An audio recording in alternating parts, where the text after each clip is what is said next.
El segundo documento no fue sino hasta 6 días después que la hermana Lucía volvió a tener fuerzas. Finalmente escribió en una hoja suelta las palabras explicativas de la Virgen respecto a la visión. Este hecho sucedió el 9 de enero de 1944 en la capilla del convento de Tui.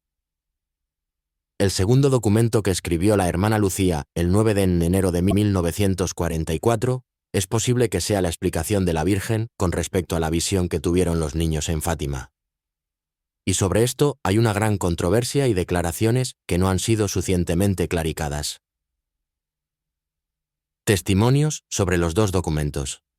Existen varios testimonios, si bien indirectos, que conferman la existencia de dos documentos. El cardenal Ottaviani, el cardenal Luigi Ciappi, teólogo personal del Papa Juan Pablo II, el padre José Schweigel, enviado por el Papa Pío XII a visitar a Lucía en el Carmelo de Coimbra el 2 de septiembre de 1952.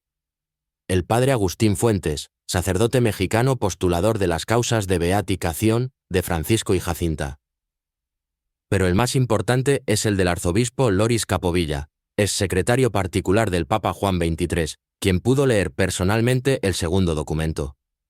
Incluso se sabe que ambos documentos llegaron en diferentes fechas a el Vaticano, y que cada uno de ellos fue guardado por separado.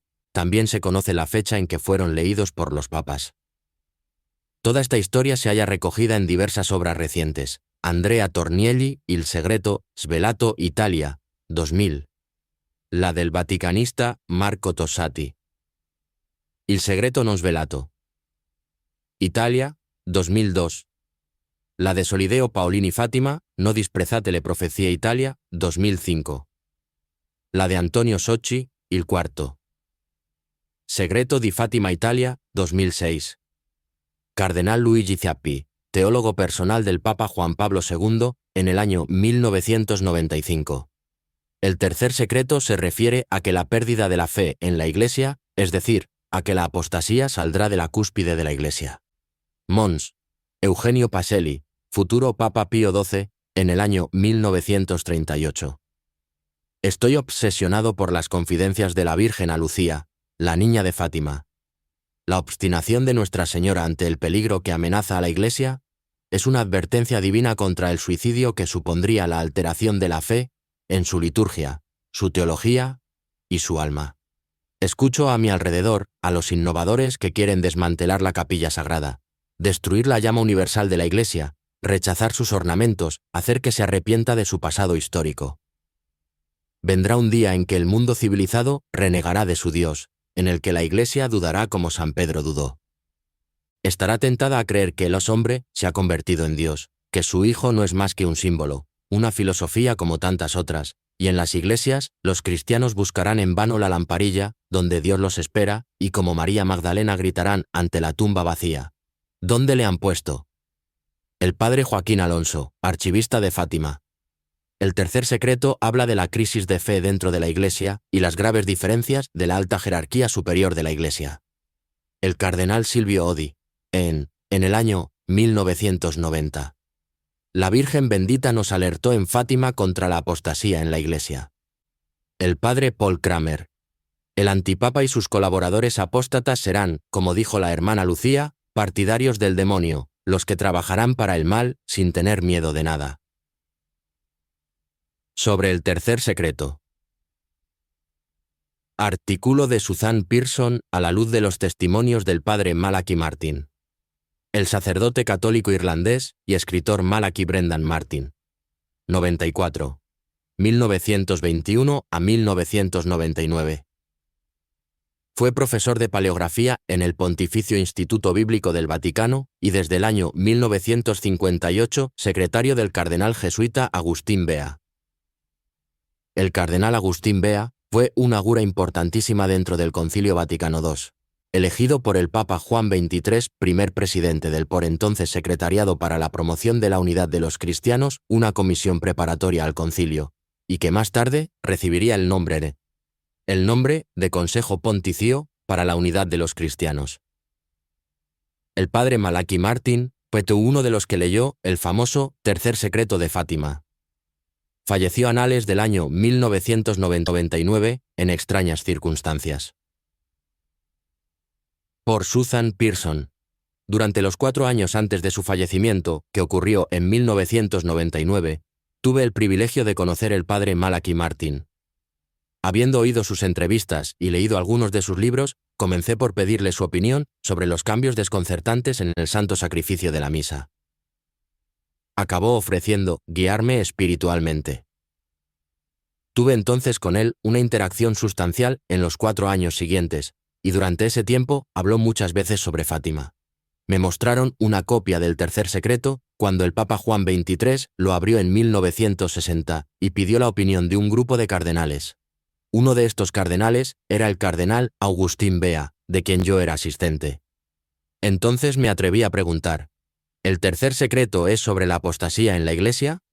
Me sorprendió cuando el padre Malachi contestó, la apostasía en la Iglesia forma el fondo o el contexto del tercer secreto. La apostasía solo está ahora comenzando. Pero los castigos previstos en el secreto son muy reales, son castigos físicos, y son terribles. Me contó entonces la conversación que había tenido con el cardenal Bea, cuando el cardenal salió de la reunión con el Papa y sus consejeros en que el Papa Juan XXIII estaba pálido como la muerte. «¿Qué pasa, Eminencia?», le pregunté. «Acabamos de matar 1.000 millones de personas. Mira esto». Me entregó una hoja de papel con 25 líneas manuscritas. Desde ese día, cada palabra de ese texto quedó grabada indeleblemente en la mente. Considerando la totalidad de las pistas que él reveló sobre el tercer secreto, pueden dividirse en 3 categorías, que él presenta en su libro The Keys of this Blood, llaves de esta sangre. Un castigo físico de las naciones, envolviendo catástrofes, por la mano del hombre o naturales, en la tierra, el mar y la atmósfera del globo. Un castigo espiritual consistiendo en el desaparecimiento de la creencia religiosa, en un período de falta generalizada de fe en muchos países. Una función central de Rusia en 2 series de acontecimientos precedentes. En efecto, los castigos físicos y espirituales, según la carta de Lucía, serán colocados en un horario fatídico en que Rusia es el punto del fulcro. El padre Malachi me dijo que la apostasía en la Iglesia era el fondo o contexto del tercer secreto. Pero también dijo que este castigo espiritual era parte del castigo que Dios infligiría si los pedidos de Nuestra Señora no fuesen obedecidos. En esta conexión dijo varias veces una cosa bastante perturbadora. Dios retirará la gracia. Otra parte del castigo espiritual que él mencionaba muchas veces era esta. Satanás ganaría poder, aun en los escalones más altos de la Iglesia. La declaración más fuerte de este tipo vino de una persona que telefoneó al programa de Art Bell, diciendo que un viejo jesuita le había dicho: «El último papa estará bajo el control de Satanás». El padre Martin respondió que este hombre habría tenido un medio de leer o haberse dado el contenido del secreto. Sin embargo, dijo que la cita era imprecisa. Y esto es porque nadie estaba autorizado a citar exactamente el secreto. En 1997, dijo al entrevistador Bernard Jansen: «Creo que el gran factor es lo que sucede en los cielos. Mira los cieloses, una divisa prudente. Creo que la señal de Nuestra Señora aparecerá luego en los cielos. Creo que vendrá como un choque para todos. Creo que la Iglesia será golpeada duramente por lo que aparecerá en los cielos». Sobre los terribles castigos que amenazan el mundo, si persistimos en rechazar la solución de Nuestra Señora, el padre Martin dijo: «Ellos comenzarán inesperadamente y serán acompañados por una confusión generalizada de las mentes y tinieblas en la comprensión humana. Partes completas de continentes serán cubiertas para siempre por el océano. Naciones enteras perecerán. Naciones enteras perderán la fe. Catástrofes naturales que el mundo nunca ha visto asolarán la humanidad. El tercer elemento que el tercer secreto comprende, según el padre Malachi Martin, es Rusia. En todos los puntos del desarrollo del cumplimiento de estas profecías, Rusia sería el gatillo que avanza el proceso. En su libro Keys of this Blood, que salió antes de la caída de la telón de acero, Malachi Martin escribió un análisis pasmoso sobre el papel de Rusia. He aquí algunos extractos. En 1980, el Papa Juan Pablo II habló a un grupo de católicos alemanes sobre el tercer secreto. ¿Por qué?, preguntó uno de ellos. ¿Juan XXIII se negó a obedecer a los pedidos del tercer secreto? Dada la gravedad de su contenido, explicó, mis antecesores en el oficio petrino preferían adelantar diplomáticamente la publicación, para no dar motivo al poder mundial del comunismo para tomar ciertas medidas. Sus palabras, escribió Malachi Martin, señalan un peligro moral que las naciones capitalistas enfrentan, sobre el cual Lucía es bastante explícita en el texto del Tercer Secreto. Porque el Santo Padre llegó a esa conclusión e hizo esa afirmación, indica que debe ser correcta y basada en hechos objetivos. En verdad, en este Tercer Secreto continuó. Las palabras de Lucía son tan explícitas y tan verificables y por eso tan auténticas que, si los dirigentes del partido estado-leninista supieran esas palabras, decidirían con toda probabilidad tomar ciertas medidas territoriales y militaristas, contra las cuales el Occidente tendría pocos o ningunos medios de resistencia, y la Iglesia hundiría en una subyugación mayor y más profunda en relación al partido-estado. Las palabras de Lucía señalaron una vulnerabilidad terrible en las naciones capitalistas. El Occidente capitalista podría ser vencido por la URSS. Este análisis era comprensiblemente relevante durante la época del comunismo. Pero Rusia constituirá aún un peligro después del derrumbamiento de la Unión Soviética. Otros testimonios. El Papa Benedicto XVI. Se equivoca quien piensa que la misión profética de Fátima está acabada. Aquí resurge aquel plan de Dios que interpela a la humanidad desde sus inicios. ¿Dónde está Abel, tu hermano? Homilía del Papa Benedicto XVI el 13 de mayo de 2010. Jacinta Marto, en su lecho de muerte, a la Madre Godino, febrero de 1920. Hay un secreto del cielo y otro del mundo, y el último es aterrorizante. Parecerá como si fuese el fin del mundo. Y en esta catástrofe todo será separado del cielo, el cual se tornará blanco como la nieve. María Valtorta. María Valtorta nació el 14 de marzo de 1897 en Caserta, Italia. Hija uni, 96, K. de Giuseppe Valtorta, militar de caballería, e Iside Fioravanti, profesora de francés, eran de la región de Lombardía. Ella recibió una educación clásica en varias partes de Italia y se centró en la literatura italiana. El 17 de marzo de 1920, mientras caminaba por una calle con su madre, un joven delincuente la golpeó en la espalda con una barra de hierro sin razón aparente. Como resultado de esa lesión y las complicaciones de ese incidente, acabó confinada en la cama durante 28 años, desde abril de 1934 hasta su muerte. Influenciada por la lectura de la autobiografía de Santa Teresa de Lisieux, en el año 1925 se ofreció a Dios como alma víctima y en el año 1931 tomó votos privados de castidad, pobreza y obediencia. A punto de terminar su obra principal. El poema del hombre Dios, también titulada El Evangelio como me ha sido revelado, que consta de 10 volúmenes, c.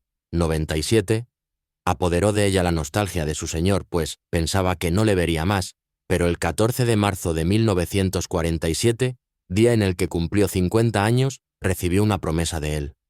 Vendré siempre, y lo haré para ti sola. Y será algo aún más dulce, porque seré solamente para ti. Te elevaré aún más a lo alto, a las puras esferas de la pura contemplación. De ahora en adelante, vivirás tan solo en la contemplación. Haré que, en mi amor, te olvides del mundo. Ya algunos años antes, Jesús le había predicho una muerte estática. Cuán feliz serás cuando comprendas que te encuentras ya en mi mundo para siempre, y que has llegado, desde el mísero mundo, sin darte cuenta siquiera, pasando de una visión a la realidad, como un niño pequeño que sueña con su mamá, y que, al despertar, siente que ella le estrecha contra su corazón. Así, haré contigo. Y así fue, cuando llegó de la editorial en el verano 1956 un volumen de su obra. El poema del hombre Dios María Valtorta lo observó con indiferencia y lo depositó sobre su lecho como si no tuviera nada que ver con él. Fue la primera señal de un desapego que fue acentuándose con el tiempo hasta convertirse en incomunicabilidad, en una dulce apatía, en un total abandono, pero que no logró atenuar en su rostro el brillo de la mirada ni alterar la serenidad de la expresión. En los últimos años ya no hacía nada. Comía solo si alguien la invocaba, hablaba solo para repetir las últimas palabras de la frase que le habían dirigido. Su única expresión personal era: «¿Cuánto sol hay aquí?». Lo decía cada tanto, y nada más. En algunas ocasiones pareció como si volviera en sí y dio respuestas lúcidas, justas, proféticas, pero se trató de un solo instante. Luego volvía otra vez a olvidarse del mundo.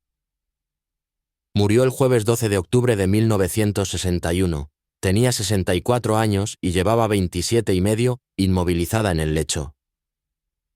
El 2 de julio de 1973, 12 años más tarde de su muerte, sus restos fueron trasladados desde el Camposanto de la Misericordia de Viareggio a Florencia, y sepultados en una capilla del claustro grande de la Basílica de la Santísima Annunciata. Sin haber visitado jamás Tierra Santa ni cursado estudios teológicos, entre los años 1943 y 1950, escribió relatos de la vida de Jesús y María en la tierra. De estos relatos decía que le fueron dictados o mostrados en visiones por Jesús, por la Virgen María, o en visiones que tuvo durante varios años de su vida. Escribía fluidamente de su puño, con pluma estilográfica, en cuadernos proporcionados por él. Padre Migliorini, aún en las fases agudas de su enfermedad y a veces entre dolores atroces, siguió escribiendo personalmente, sin dictar nunca. María Valtorta escribió de una vez, sin un esquema preparatorio y sin rehacer sus escritos, sobre unas 15.000 páginas. Esta notable producción literaria está publicada en 15 volúmenes y además hay que añadir a estos la autobiografía. De ellos, 10 volúmenes encierran la obra mayor y 5 las obras menores. Sus cuadernos manuscritos, que contenían cerca de 700 episodios de la vida de Jesús, fueron mecanogrados en páginas separadas por su sacerdote y convertidos en la base de su libro de 5.000 páginas. El poema del hombre Dios. Las visiones dan un relato detallado de la vida de Jesús desde su nacimiento a la pasión, con más elaboración que la que proporcionan los evangelios. El padre Migliorini, miembro de la Congregación de los Siervos de María y director espiritual de María Valtorta junto con el obispo Roman Danilac, posibilitaron que estos escritos salieran a la luz y fueran publicados. Monseñor Danilac dijo en su escrito de otorgamiento de Nihil obstat e imprimatur al El poema del hombre Dios. Digo que no hay nada objetable en El poema del hombre Dios y en todos los demás escritos de Valtorta en lo que respecta a la fe y la moral. Su obra ha sido sometida a aprobación formal, otorgada por el obispo Roman Danilac en la ciudad de Roma el 13 de febrero de 2002. Testimonios y comentarios. Testimonio desde la ciencia. El doctor Vittorio Tredici, geólogo y mineralogista, Italia, 1952. Quiero subrayar la precisión inexplicable del conocimiento del autor en cuanto a Palestina en sus aspectos panorámicos, topográficos, geológicos y mineralógicos. Testimonio desde la historia. Jean Aulagnier, reconocido especialista en calendarios de la antigüedad, escribió en el año 1995 un libro sobre la obra de Valtorta. Habiendo establecido una cronología científica de todos los eventos y ocurrencias en la obra de María Valtorta, yo solo puedo decir que continúa siendo inexplicable de otra forma, fuera de intervención divina. Testimonios desde la teología y la Biblia. Arzobispo Alfonso Carinzi, secretario de la Congregación de Ritos Sagrados, 1946. No hay nada contrario al Evangelio. Más bien, este trabajo es un buen complemento al Evangelio. Contribuye a una mejor comprensión de su significado. Padre Agostino Bea S. Costa, rector del Instituto Bíblico Pontificio y consejero del Santo Oficio en el año 1952, también fue director espiritual del Papa Pío XII. He leído en manuscrito mecanografiado muchos de los libros escritos por María Valtorta. En cuanto a exégesis, no encontré ningún error en las partes que yo examiné. Padre Gabriel Allegre, reconocido traductor de la Biblia al chino, Macao, Hong Kong, 1970. El dedo de Dios está aquí. En cuanto a justificación teológica para un libro tan convincente, tan carismático, tan extraordinario, aun desde el punto de vista meramente humano, como lo es el Evangelio como me ha sido revelado, de María Valtorta, encuéntrelo en la primera epístola de San Pablo a los Corintios 14, 6. Padre Dreyfus, de la Escuela Francesa de Biblia y Arqueología, Jerusalén, 1986. Yo estuve grandemente impresionado al encontrar en la obra de María Valtorta los nombres de 6 o 7 pueblos que están ausentes del Antiguo y Nuevo Testamento. Estos nombres solo son conocidos por unos pocos especialistas, y por medio de fuentes fuera de la Biblia. Ahora, ¿cómo pudo ella saber esos nombres, sino por las revelaciones que ella dijo tener? Menciones en otras visiones. Dos de los videntes de Medjugorje dijeron que el libro de María Valtorta había recibido aprobación sobrenatural. Vika Ivankovic le dijo a un abogado estadounidense: Nuestra Señora dijo que si una persona quiere conocer a Jesús, debería leer El poema del hombre Dios de María Valtorta, ese libro es la verdad. Marija Pavlovich, otra de las videntes de Medjugorje, dijo en el año 1985. María Valtorta, todo es cierto.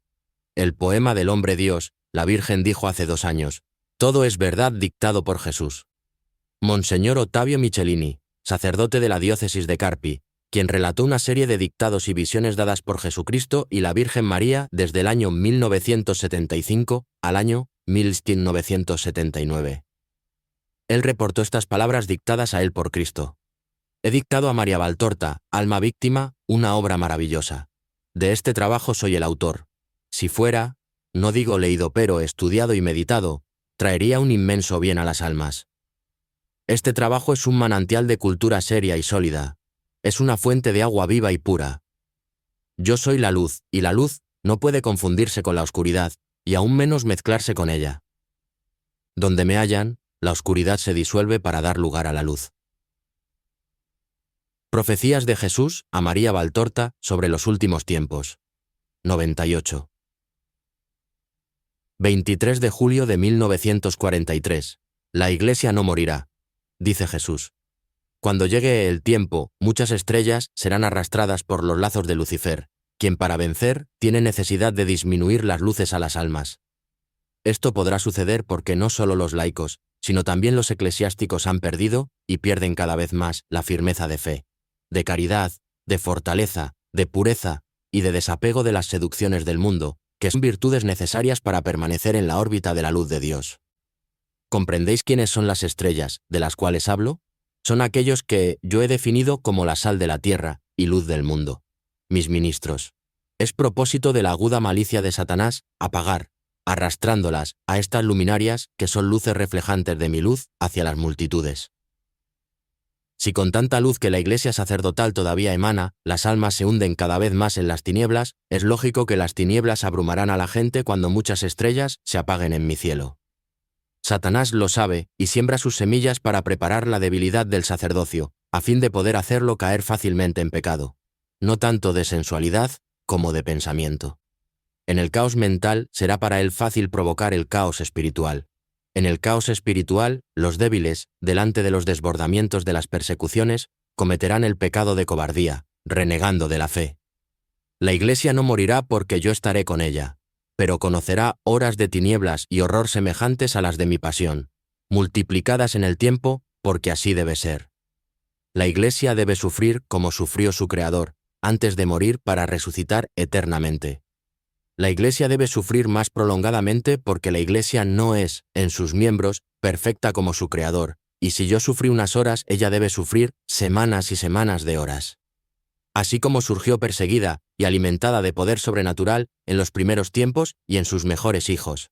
Así, igualmente, le sucederá cuando vengan los últimos tiempos, en los cuales ella existirá, subsistirá. Resistirá a la marea satánica y a las batallas del anticristo con sus mejores hijos. Selección dolorosa, pero justa. Es lógico que en un mundo en el cual tantas luces espirituales se apaguen, se instaure, claramente, el breve pero tremendo reino del anticristo, generado por Satanás. Así como Cristo fue engendrado por el Padre, Cristo, Hijo del Padre, generado por el amor con la pureza.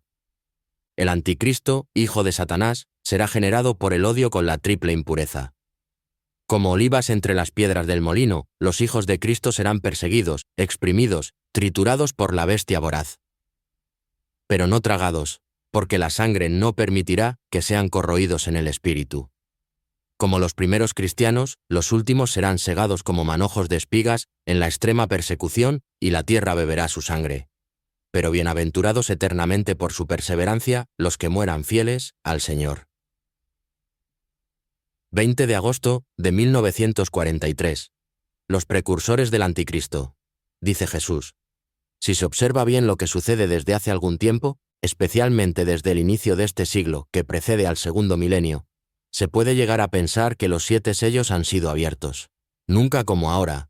Yo estoy obrando para regresar entre vosotros con mi palabra, a reunir los grupos de mis elegidos para iniciar, con ellos y con mis ángeles, la batalla contra las fuerzas ocultas que trabajan para agrandar las puertas del abismo y arrojar por ellas a la humanidad.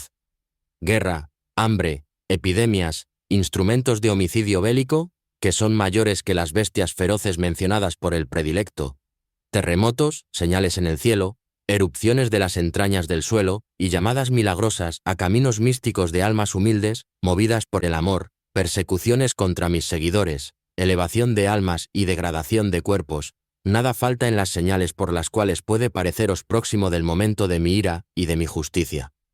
En el horror que percibís, exclamáis, el tiempo ha llegado, más tremendo que esto no puede ser.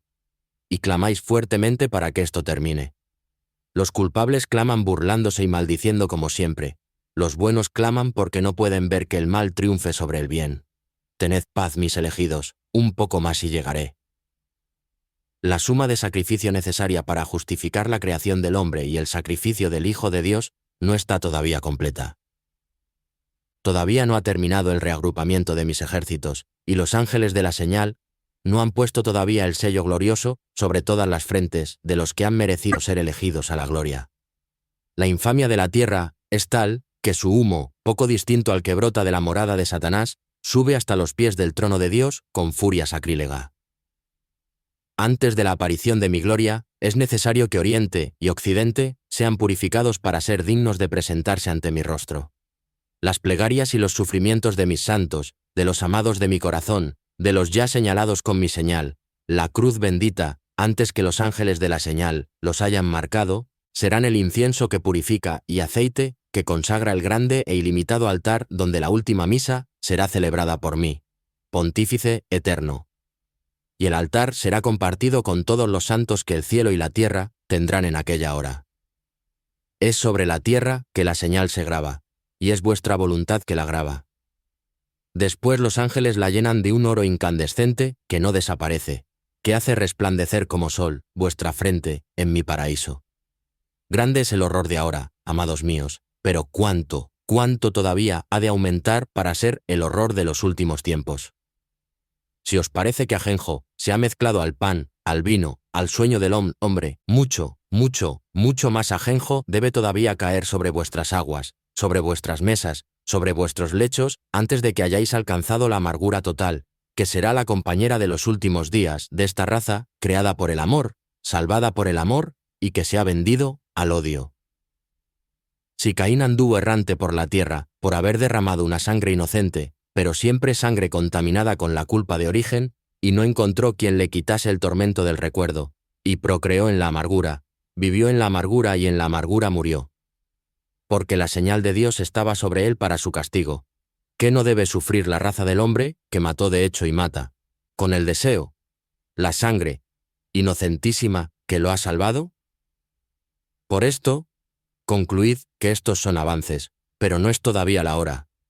Están ya los precursores de aquel que he dicho que puede llamarse negación, mal hecho carne, horror, sacrilegio, hijo de Satanás, venganza, destrucción, y podría continuar dándole nombres claramente indicativos. Pero él no existe todavía. Será una persona muy en alto como un astro. No un astro humano que brille en un cielo humano, sino un astro de una esfera sobrenatural, el cual, cediendo al halago del enemigo, conocerá la soberbia después de la humildad, el ateísmo después de la fe, la lujuria después de la castidad, el hambre de oro después de la evangélica pobreza, la sed de los honores, después de una vida escondida. Será menos pavoroso ver caer una estrella del firmamento, que ver precipitarse en los lazos de Satanás esta criatura ya elegida, la cual de su padre de elección copiará el pecado. Lucifer, por soberbia, se convirtió en el maldito, el oscuro. El anticristo, por soberbia de una hora, se convertirá en el maldito y el oscuro después de haber sido un astro de mi ejército. Los cielos se sacudirán con un estremecimiento de horror, y hará temblar las columnas de mi iglesia en el espanto que ocasionará el derrumbe de esta criatura, que como premio de su abjuración obtendrá la ayuda completa de Satanás, el cual le dará las llaves del pozo del abismo para que lo abra. Pero lo abrirá del todo para que salgan los instrumentos de horror, que en los milenios Satanás ha fabricado para llevar a los hombres a la total desesperación. De manera que ellos mismos invoquen como rey a Satanás, y corran en seguimiento del anticristo, el único que podrá abrir las puertas del abismo para hacer salir al rey del abismo. Así como Cristo ha abierto las puertas del cielo para hacer salir la gracia y el perdón, que hacen a los hombres semejantes a Dios y reyes de un reino eterno, en el cual el Rey de Reyes soy yo. Como el Padre me ha dado a mí todo poder, así Satanás dará a él todo poder, especialmente el poder de seducción, para arrastrar en su seguimiento a los débiles y a los quemados por las fiebres de las ambiciones como lo es él mismo, su guía. Pero en su desenfrenada ambición considerará todavía muy escasas las ayudas sobrenaturales de Satanás y buscará otras ayudas con los enemigos de Cristo, los cuales, en su lujuria con el mal, lo ayudarán y se empeñarán en crear armas cada vez más mortíferas, para sembrar desesperación en las gentes hasta que Dios diga su basta y los pulverice con el resplandor de su presencia. Derrota del anticristo, pero no juicio universal, no por sed buena y por deseo honrado de poner freno al mal imperante, sino más bien por curiosidad inútil. Mucho, demasiado, se ha especulado, en los siglos, sobre lo que Juan dice en el capítulo 10 del Apocalipsis.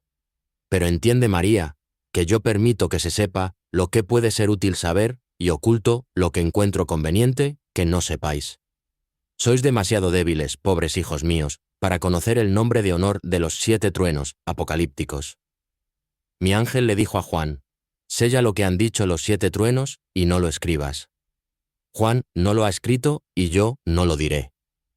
Yo digo que lo que está sellado no es todavía la hora de que se abra. Por lo demás a vosotros no os toca probar ese horror, y por eso, no os corresponde, sino orar por los que lo deberán sufrir, para que la fuerza no naufrague en ellos y no pasen a formar parte de la multitud de los que bajo el azote del flagelo no harán penitencia y blasfemarán a Dios en lugar de llamarlo en su ayuda. Muchos de estos están ya sobre la tierra, y su semilla será 7 veces 7 más demoníaca que ellos. Yo, no mi ángel. Yo mismo juro que cuando haya terminado el trueno de la 7ª trompeta y terminado el horror del 7º flagelo, sin que la raza de Adán reconozca a Cristo Rey, Señor, Redentor y Dios, e invoque su misericordia, su nombre en el cual está la salvación, yo, por mi nombre y por mi naturaleza, juro que detendré el momento en la eternidad. Terminará el tiempo y comenzará el juicio. El juicio que divide eternamente el bien del mal, después de milenios de convivencia sobre la tierra. El bien volverá a la fuente de la cual ha venido. El mal se precipitará donde ya había sido arrojado desde el momento de la rebelión de Lucifer, y de donde salió para perturbar la debilidad de Adán, seduciéndolo en el sentido y el orgullo. Entonces, el misterio de Dios se cumplirá. Entonces, conoceréis a Dios. Todos los hombres de la tierra, desde Adán hasta el último nacido, reunidos como granos de arena sobre la duna de la playa eterna, verán a Dios. Señor, Creador, Juez, Rey. Sí, veréis a este Dios que habéis amado, blasfemado, seguido, burlado, bendecido, despreciado, servido, olvidado. Lo veréis. Sabréis entonces cuánto merecía vuestro amor y cómo era meritorio el servirlo. Oh, alegría de los que se habrán consumido a sí mismos en el amarlo y obedecerlo.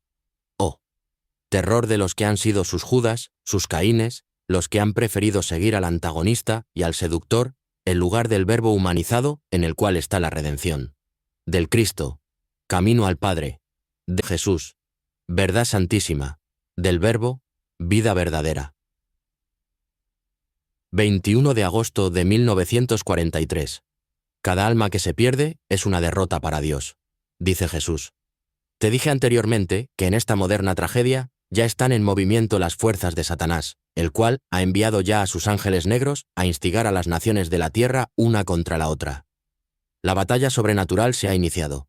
Existe detrás de los bastidores de la pequeña batalla humana.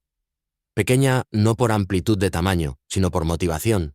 No es el pequeño motivo humano el origen de ella. No lo es. Es otro el verdadero motivo que convierte a los hermanos en fieras homicidas que mutuamente se muerden y matan. Peleáis con vuestros cuerpos, pero en realidad son las almas las que combaten. Lucháis por orden de 4 o 5 poderosos, así lo creéis. Number 1 es el ejecutor de esta ruina, uno que está sobre la tierra, porque vosotros lo queréis, pero no es de esta tierra. Es Satanás que maneja los hilos de esta carnicería, en la cual son más las almas que mueren que los cuerpos. Es esta una de las batallas iniciales. El reino del anticristo tiene necesidad de un cemento hecho de sangre y de odio para consolidarse. Vosotros, que ya no sabéis amar, lo servís esmeradamente y os matáis mutuamente, y maldecís a quien no tiene culpa de este mal vuestro. Dios, quien lucha con sus ángeles para proteger lo que es suyo. La fe, en el corazón de los cristianos, la bondad, en el corazón de los buenos. Por ahora, no soy yo que hago la selección. Sois vosotros que os seleccionáis espontáneamente. Los que a pesar del horror saben comprender que Dios es siempre Dios, o sea, bondad y justicia, y que la salvación está en seguir la ley de Dios y separarse de los que niegan esta verdad. Los primeros ascienden al encuentro con la luz, los otros se precipitan hacia las tinieblas. Verdaderamente Satanás trata, con sus demonios, intentar una segunda escalada al cielo. Pero rechazado por mi arcángel, se precipita sobre la tierra para vencer a Dios a través del corazón de sus hijos, puesto que cada alma que se pierde es una derrota para Dios. Y Satanás lo logra fácilmente porque el corazón de los hombres no tiene ya llama de espíritu. No tiene vida de espíritu. Es un nudo de pecado en el cual prospera la triple lujuria que mata al espíritu. Bienaventurados los que han vencido por virtud de la sangre del Cordero y han permanecido y permanecerán fieles siempre. Bienaventurados los que habrán rechazado a Satanás y a sus halagos, y no se habrán ofuscado por sus aparentes triunfos, por sus esfuerzos tenebrosos en esta hora que él sabe que es breve para su reino de maldición, y que permaneceréis fieles a Cristo y a su Iglesia, dividida por la persecución anticristiana, mártir invencible como el gran mártir su esposo, el Cristo crucificado, pero renacida más bella, después de la aparente muerte, para entrar glorificada en el cielo, donde el pontífice verdadero la espera para celebrar las nupcias.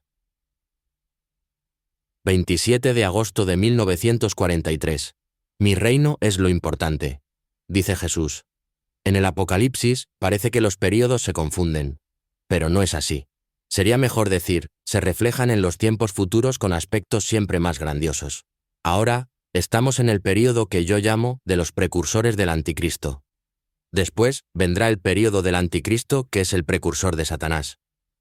Aquel será ayudado por las manifestaciones de Satanás, las dos bestias nombradas en el Apocalipsis. Será una etapa peor que la actual. El mal crece siempre más. Vencido el anticristo, llegará un período de paz para dar tiempo a los hombres, golpeados por el aturdimiento de las 7 plagas y por la caída de Babilonia, para refugiarse bajo mi señal. La época anticristiana surgirá a su máxima potencia en su tercera manifestación, o sea, cuando tenga lugar la última venida de Satanás. ¿Habéis entendido? Es necesario creer y no especular. Verdaderamente tú has comprendido, porque no especulas. Los dictados no se contradicen entre ellos. Se necesita saberlos leer con fe y simplicidad de corazón. Como alguien a quien urge hacer entender una cosa. Yo voy siempre directo al punto que más importa, y que en este caso es mi reino. Porque en mi reino está la justificación de haberme encarnado y muerto. Porque en el reino está la prueba de mi infinito poder, bondad, sabiduría. Porque en el reino está la prueba de la vida eterna, de la resurrección de la carne, de mi poder de juez. Por eso cuando he hablado para explicar puntos concretos del Apocalipsis, he puesto casi siempre como corona mi juicio, mi triunfo, mi reino, la derrota de Satanás en sí mismo, en su criatura infernal, en sus precursores. Leed bien y veréis que no hay contradicción. Lo dicho, dicho. 29 de octubre de 1943. Llamadme con vuestro amor fiel, dice Jesús. Cuando hago que Sofonías diga que yo quitaré todas las cosas de la tierra, lo hago profetizar sobre lo que sucederá en la antevíspera de los últimos tiempos, aquello que yo, posteriormente anuncié, delineando bajo la descripción de la ruina del templo y de Jerusalén, de la destrucción del mundo, y lo que profetizó el predilecto en su Apocalipsis. Los avisos se continúan. Se puede decir que, como en un edificio sagrado construido para testimoniar la gloria del Señor, Los avisos suben de pináculo en pináculo, de profeta a profeta anteriores a Cristo, hasta la cumbre mayor sobre la cual habla el Verbo durante su existencia como hombre, y después descienden de pináculo en los siglos, por boca de los profetas subsiguientes a Cristo. Es como un concierto que canta las alabanzas, las voluntades, las glorias del Señor, y durará hasta el momento en el cual las trompetas angélicas reunirán a los muertos de los sepulcros y los muertos del Espíritu, los vivientes de la tierra y los vivientes del cielo, para que se postren delante de la gloria visible del Señor y oigan la palabra de Dios, aquella palabra que muchísimos han rechazado o abandonado, desobedecido, burlado, despreciado. Aquella palabra que es luz del mundo, y que el mundo no quiso acoger, prefiriendo las tinieblas. Yo soy la cumbre del edificio de Dios. No puede haber palabra más alta y verdadera que la mía. Pero mi espíritu está en la boca de las palabras menores, porque cada cosa que habla de lo que es de Dios es palabra inspirada por Dios. La carestía y la mortalidad de las epidemias serán algunas de las señales precursoras de mi segunda venida. Con su dolorosa fuerza os llegarán castigos creados para mortificaros y volveros a llamar a Dios, como una de las selecciones entre los hijos de Dios y de Satanás. La hambruna ocasionada por los saqueos y por las guerras malditas, provocadas sin justificación de independencias nacionales, sino únicamente por ferocidad de poder y soberbia de demonios con vestidos de hombres. Y por otra parte, señales enviadas por querer de Dios, por medio del trastorno de leyes naturales, por las cuales el hielo será amargo y esponjoso, el calor será ardiente y no mitigado por las lluvias. Las estaciones serán invertidas y tendréis sequía en las estaciones de lluvias y lluvias, en el tiempo de maduración de las cosechas. Y por esto, engañados los vegetales por repentinas tibiezas o desusadas frescuras, florecerán fuera de tiempo, y los árboles después de haber producido, se recubrirán de nuevas e inútiles flores sin fruto que debilitarán la planta. Porque cualquier desorden es nocivo y conduce a la muerte, recordadlo, oh hombres. Y el hambre atormentará cruelmente esta raza malvada y enemiga de Dios. Los animales, privados de heno y de cereales, de granos y semillas, perecerán por hambre, y por el alambre del hombre, serán sacrificados sin darles tiempo a procrear.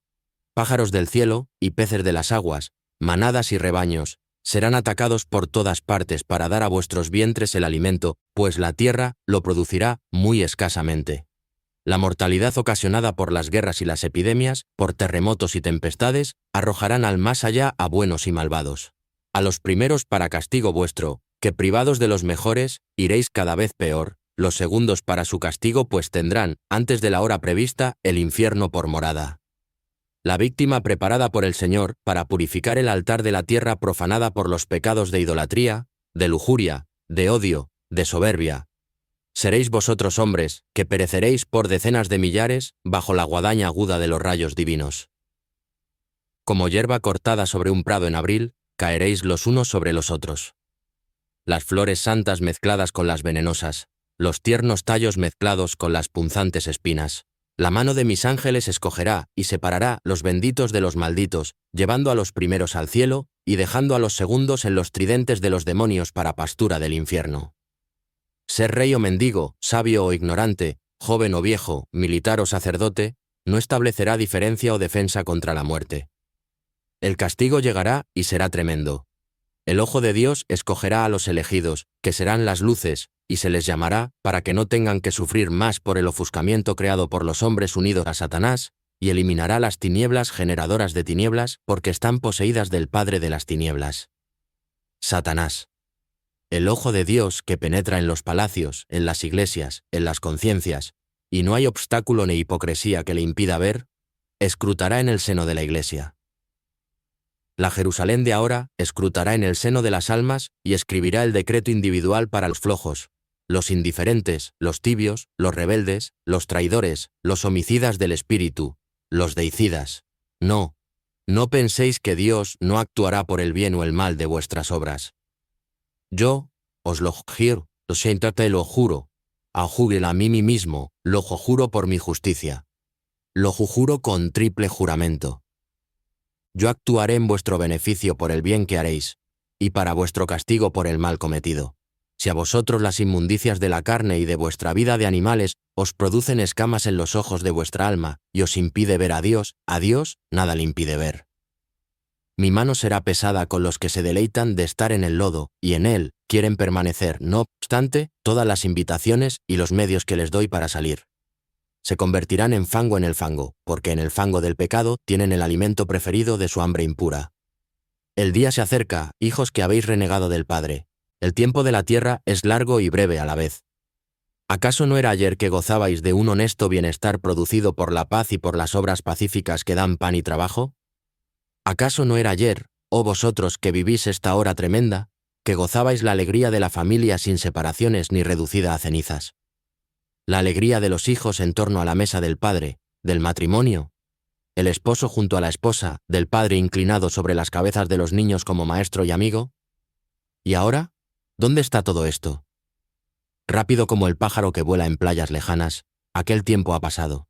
Era ayer. Ahora volteáis y veis que os separa un largo tiempo que el horror multiplica con su sangrienta intensidad. Os refugiáis en el recuerdo, pero montones de escombros y huesos de tumbas os destruyen la dulzura del recuerdo con la realidad del presente. ¡Oh! Hombres que insultáis a Dios con la boca y el corazón creyendo que os es lícito hacerlo. Oíd, hombres, la voz de Dios, desgarrada y desgarrante, que ya truena sobre el mundo, porque no sirve hablaros por boca de siervos y amigos, y que os anuncie su ira, y que os llama nuevamente, porque el tener que castigaros le aflige. Antes que la ceguera de vuestros espíritus sea total, venid al médico y a la luz. Antes que la sangre sea tanta que sea un lago de muerte, venid a la fuente de la vida. Juntad vuestras miserables capacidades de amor y entregadlas a Dios. El amor os perdonará por estas migajas de amor, sobrantes de la voracidad de la carne y de Satanás, que vosotros ofrecisteis a él. A Dios deben darse las primicias y la totalidad de los bienes. Pero puesto que esto no lo habéis sabido hacer, oh, hijos que me habéis costado la vida, dad al Señor grande, piadoso, poderoso, lo que todavía os queda. En vuestra pobreza de espíritu, pobreza no evangélica sino humana, arrancaos del corazón el último pedacito, negad a la carne lo que queda y dádmelo a mí. Sé que a un amado mío le cuesta menos el sacrificio de la vida, porque el amor lo estasía, que lo que cuesta a vosotros el sacrificio de un beso. Y por vuestro esfuerzo, desproporcionado a la ofrenda, os daré un premio desproporcionado al don. Os lo daré con tal que vengáis. Quien trabajó bien en la última hora será admitido en el reino como el que permaneció en el arado, hasta caer sobre el mismo, desde su aurora hasta su anticipada noche. De que haya moradas diferentes en el cielo, no os lamentaréis. Allá no existen las mezquindades de las envidias humanas. Conquistad este cielo que he creado para vosotros y que os he abierto con mi muerte de cruz. Venid al Señor antes que el Señor venga sobre vosotros con su majestad de juez. Y por lo que toca a vosotros, mis amados, permaneced en el camino que habéis elegido. Torbellinos y tempestades no podrán haceros perder la meta que soy yo, pues mi corazón está abierto para recibiros con el beso de amor más vivo. Dejad que caigan reinos y pueblos, y lo que ahora se cree poderoso se convierta en ceniza y escombros, y lo que ahora se cree lícito como imponer voluntades y doctrinas se convierta en polvo triturado por la voluntad y por la ley de Dios. En mi breve reino sobre el mundo, yo seré el que reinaré, yo y los restos de mi pueblo, o sea, los verdaderos fieles, aquellos que no habrán renegado a Cristo ni recubierto la señal de Cristo con la tiara de Satanás. Caerán entonces las mentirosas deidades del pseudopoder, las doctrinas obscenas, renegadoras de Dios, Señor omnipotente. Mi Iglesia, antes que la hora del mundo termine, tendrá su resplandeciente triunfo. Nada es diferente en la vida del cuerpo místico de lo que fue en la vida de Cristo. Habrá el hosanna de la víspera de la pasión, el hosanna cuando los pueblos, presas de la fascinación de la divinidad, doblarán la rodilla delante del Señor. Después vendrá la pasión de mi Iglesia militante, y finalmente la gloria de la resurrección eterna en el cielo. Oh, bienaventuranza de aquel día en el cual habrán terminado para siempre los engaños, las venganzas, las luchas de esta tierra, de Satanás, de la carne. Entonces, mi Iglesia estará compuesta de verdaderos cristianos.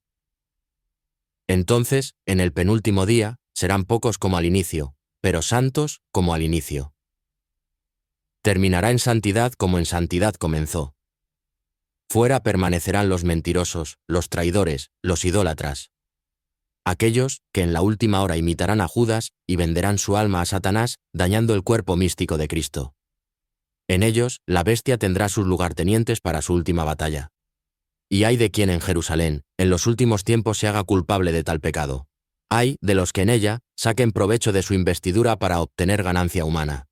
Hay de los que dejarán perecer a los hermanos y olvidarán de hacer, de la palabra que les he confiado, pan para las almas hambrientas de Dios. Entre quien renegará abiertamente de Dios y quien lo renegará con sus obras. Yo no haré diferencia. Y en verdad os digo, con dolor de fundador excelso, que en la última hora 3/4 partes de mi iglesia me renegarán, y los deberé cortar del tronco como ramas muertas o corruptas de lepra inmunda. Pero vosotros que permanecéis en mí, oíd la promesa de Cristo. Esperadme con fidelidad y amor, y yo vendré a vosotros con todos mis dones. Con el don de los dones, yo mismo. Vendré a redimir y a curar. Vendré a iluminar las tinieblas, a vencerlas y expulsarlas.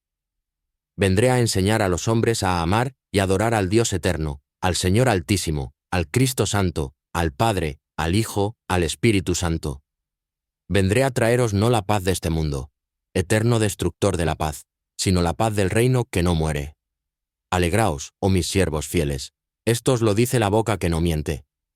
Vosotros no tendréis que temer de ningún mal porque pondré fin al tiempo del mal, anticiparé este fin por piedad de mis benditos.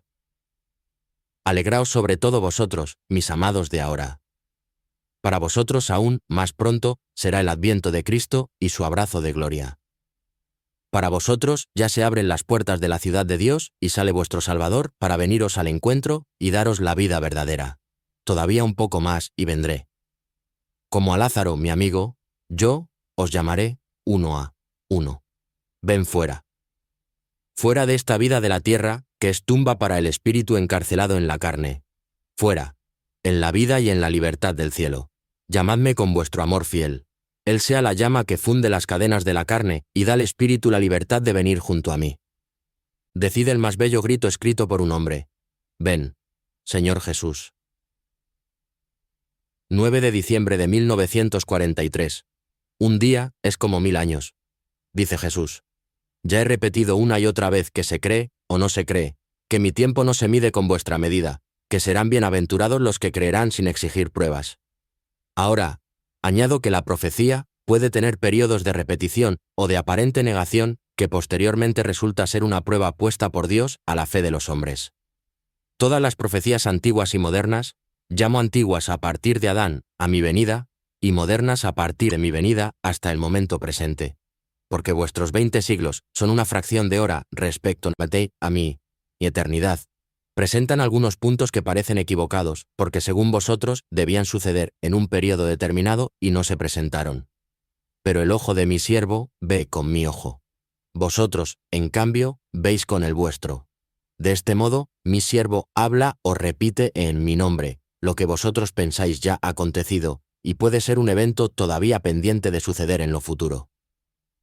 Esto es aplicable a todas las profecías, aún las de los más grandes espíritus. A quien mira con sus ojos humanos puede parecer equivocada y contradicha por los hechos también la profecía perfecta, la mía. Leyendo los evangelios, tal parece que el fin del mundo sucede poco después de la destrucción de Jerusalén. Pero ¿cuántos siglos han transcurrido desde entonces? Sin embargo, el fin del mundo será precedido por las señales que especifico y que a la ignorancia y temor vuestro han parecido tantas veces próximos. Solamente yo sé el momento que tendrán inicio y no considero necesario decirlo. También por bondad hacia los vivientes de aquella hora. No pretenderéis pensar que yo, profeta perfecto por ser depositario de los secretos de la divinidad, me haya equivocado. Así como no pensaréis que se hayan equivocado Pedro, Pablo y sobre todo Juan, que permaneció unido a su maestro también más allá del tiempo de mi tránsito entre los hombres. Y con todo, no dice Pedro, ¿el fin de todas las cosas está cercano? Pedro I, capitán. 4:7. Y Pablo. Nosotros vivientes que quedamos hasta la venida del Señor. Teses. Y. Captain. 4:15. Y otra, vosotros sabéis que quien lo detiene es el Señor, para que no se manifieste sino a su tiempo. Ya, el misterio de la iniquidad está en acción. Tesis. Second, Captain. 2. B. 6 to 7. Por esto parece que el anticristo estuviese en acción desde entonces, y Dios no le permitiese todavía manifestarse en pleno para ser incinerado por mí. Y exhortas a los cristianos de ese entonces a permanecer firmes en la fe para resistir a la iniquidad en acción.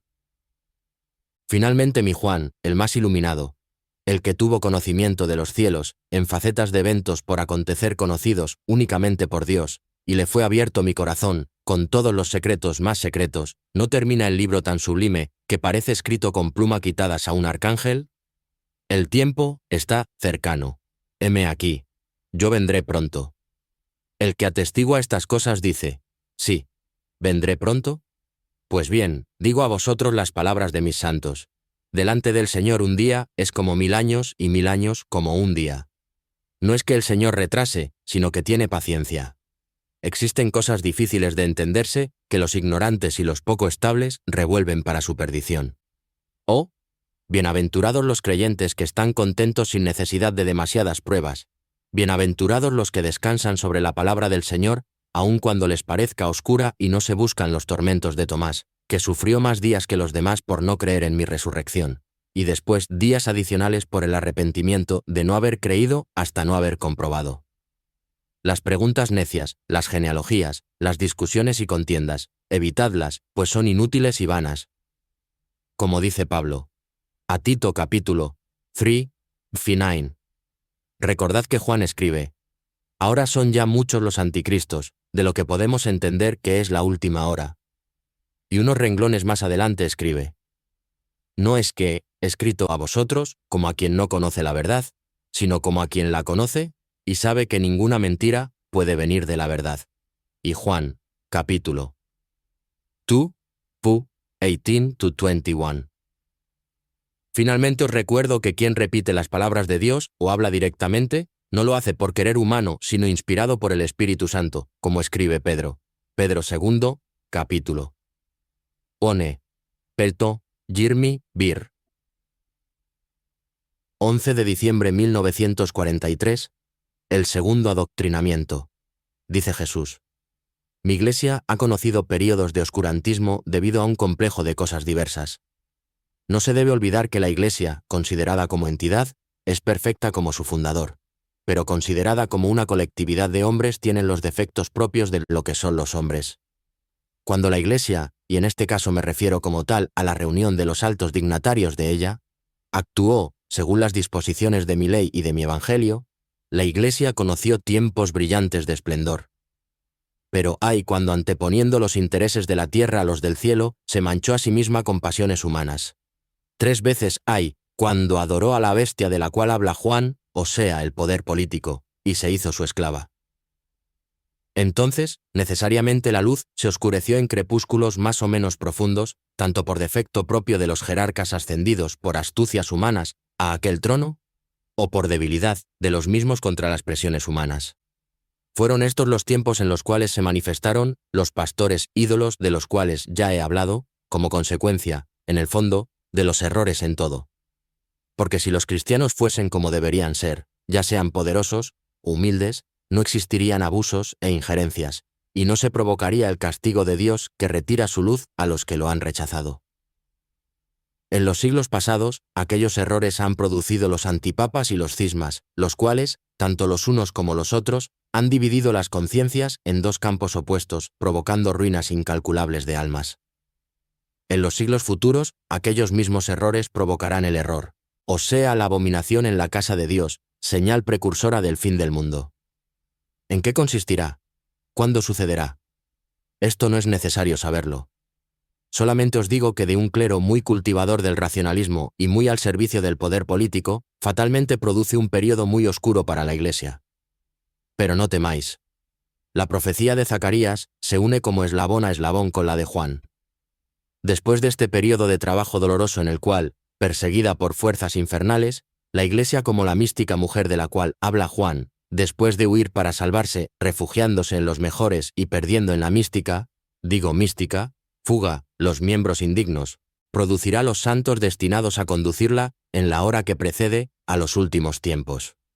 Mano de Padre y de Rey tendrán los que deberán reunir las estirpes en torno a la cruz para preparar la asamblea de Cristo.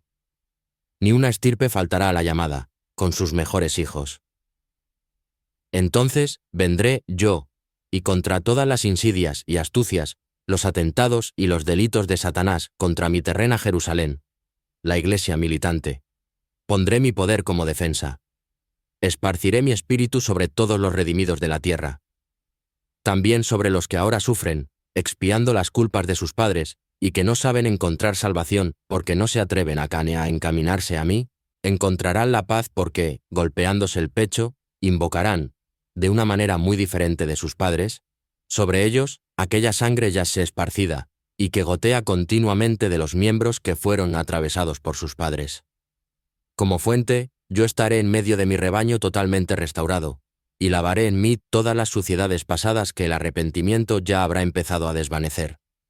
En ese entonces, Rey de justicia y sabiduría, ahuyentaré a los ídolos de las falsas doctrinas, purgaré a la tierra de los falsos profetas que en tantos errores os han hecho caer. Yo sustituiré a todos los doctores, a todos los profetas, más o menos santos o más o menos malvados, porque el último adoctrinamiento debe estar limpio de imperfección, debiendo preparar al juicio final a los que no tendrán tiempo de purgación, pues serán llamados enseguida a la prueba tremenda.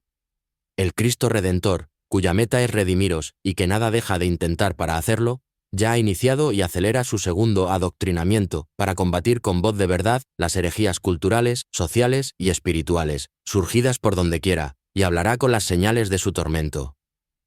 Ríos de luz y de gracia saldrán de mis llagas, heridas que han muerto al Hijo de Dios, pero que sanan a los hijos del hombre.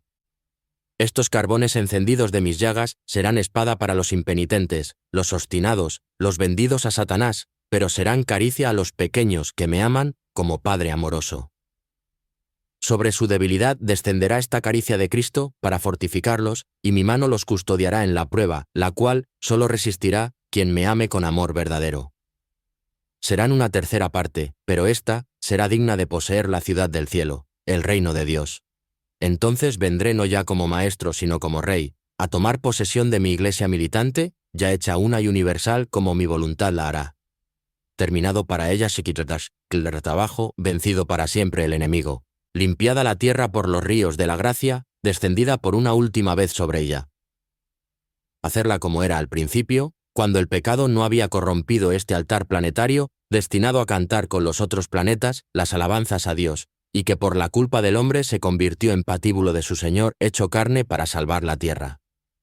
Vencidos todos los seductores, todos los perseguidores que con ritmo acosador han turbado a la iglesia mi esposa, ella conocerá la tranquilidad y la gloria. Juntos subiremos para una última ascensión, yo y mis santos, a tomar posesión de la ciudad sin contaminación, donde está preparado mi trono, y donde todo será nuevo y sin dolor. Sumergidos en mi luz reinaréis conmigo por los siglos de los siglos.